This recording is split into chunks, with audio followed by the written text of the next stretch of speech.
এখন থেকে কোনো থার্ড পার্টি অ্যাপ্লিকেশন ছাড়াই আপনাদের মোবাইলের বা গ্যালারির যে কোনো ছবি আপনারা হাইড করে রাখতে পারবেন। জি বন্ধুরা, আমরা কিন্তু অনেক সময় অনেক ধরনের অ্যাপ্লিকেশন ব্যবহার করে থাকি বিভিন্ন ধরনের ছবি বা ইমেজকে গোপন করে রাখতে বা হাইড করে রাখতে। তো এখন থেকে মোবাইলের ইনবিল্ট একটি সেটিংসের মাধ্যমে কিন্তু আপনারা এই কাজটি করতে পারবেন। আই গেস অনেকে ধারণা করে ফেলছেন যে আমি কি সেটিংসটি দেখাবো, তবে এটা যারা নতুন একদমই কিছু বুঝে না, যারা প্লে স্টোর থেকে থার্ড পার্টি কোনো অ্যাপ্লিকেশন ইনস্টল করে দেখা যাচ্ছে ইমেজ হাইড করার জন্য ব্যবহার করে থাকে, তারপরে সেই অ্যাপ্লিকেশনটা আবার আনইনস্টল করে দিলে অথবা ডিলিট করে দিলে কিন্তু সেই ইমেজটা কিন্তু আবার গ্যালারিতে চলে আসে।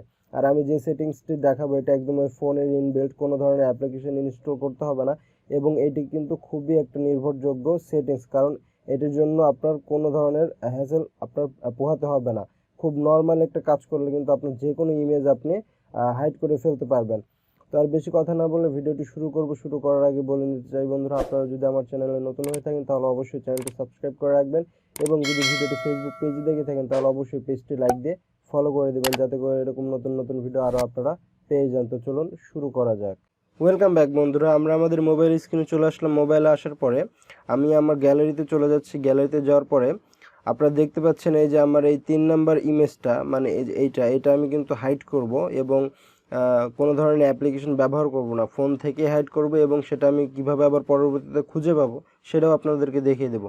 তো আপনারা লক্ষ্য রাখেন যে 3 নাম্বার গ্যালারির 3 নাম্বার ইমেজটা, ঠিক আছে।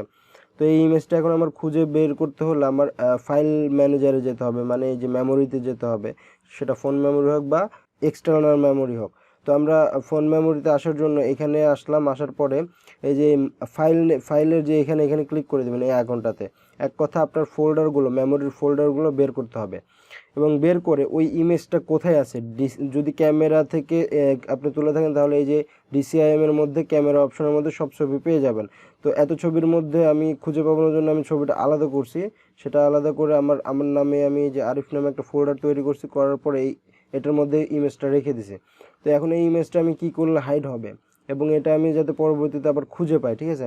তো এই ইমেজটা আপনারা ক্লিক দিয়ে ধরে রাখবেন। ক্লিক করে ধরে রাখার পরে নিচে মোর অপশনে ক্লিক করে দেবেন। দেওয়ার পরে রিনেমে ক্লিক করে দেবেন। রিনেমে ক্লিক করার পরে এই ইমেজটার রিনেম অপশন চলে আসলো, মানে এখানে আপনার নাম লিখতে পারেন বা যে কোনো নাম লিখতে পারেন। তো আমি কি করব, এটার উপরে একটা ক্লিক করে কার্সর আনার পর একদম বাম পাশে নিয়ে চলে আসবো। প্রথমে আনার পর জাস্ট একটা ডট দিয়ে দেব।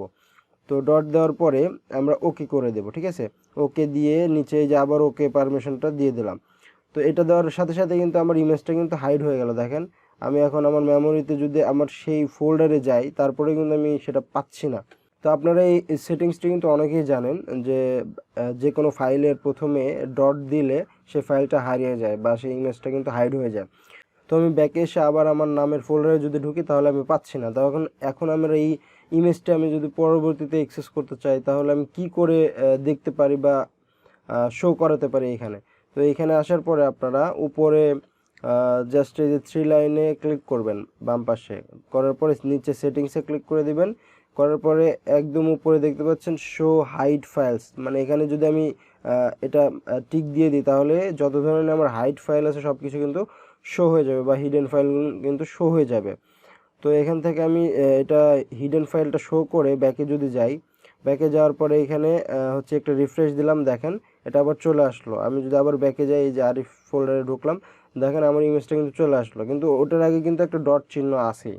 তো আবার যখন আপনারা এইভাবে হাইড করার পরে যখন দেখতে ইচ্ছা হয় তখন হিডেন ফাইলটা শো করবেন সেটিং থেকে। আবার যখন দেখা যাচ্ছে আপনাদের কাজ হয়ে গেছে বা ফাইলটার কাজ হয়ে গেছে বা ইমেজের কাজ হয়ে গেছে, আবার আপনারা সেই হিডেন অপশনটা অফ করে দেবেন। তো আমি আবার 3 লাইনে ক্লিক করতেছি, নিচে সেটিংসে ক্লিক করলাম এবং এই যে শো হিডেন ফাইলস এটা আমি অফ করে দিলাম। এটা অফ করে দিব। দেওয়ার পরে আমি চলে যাব, বেরিয়ে যাব। তাহলে বেরিয়ে যাওয়ার পরে আবার যদি আমি ফাইল অ্যাক্সেস করে দেখেন আমার কোনো ধরনের ইমেজ নাই। আসলে এইভাবে আপনারা একটি বা একাধিক ফাইল আপনারা হাইড করতে পারেন কোনো ধরনের অ্যাপ্লিকেশন ছাড়াই। আশা করি ভিডিওটা অনেক ভালো লেগেছে। যদি ভিডিওটা ভালো লেগে থাকে অবশ্যই ভিডিওটিতে একটু লাইক দিবেন, বন্ধুদের কাছে শেয়ার করে দেবেন এবং আমার চ্যানেলে নতুন হলে অবশ্যই সাবস্ক্রাইব করে পাশে থাকবেন। তো দেখা হবে নতুন কোনো ভিডিওতে। সে পর্যন্ত ভালো থাকুন, সুস্থ থাকুন। আল্লাহ হাফেজ।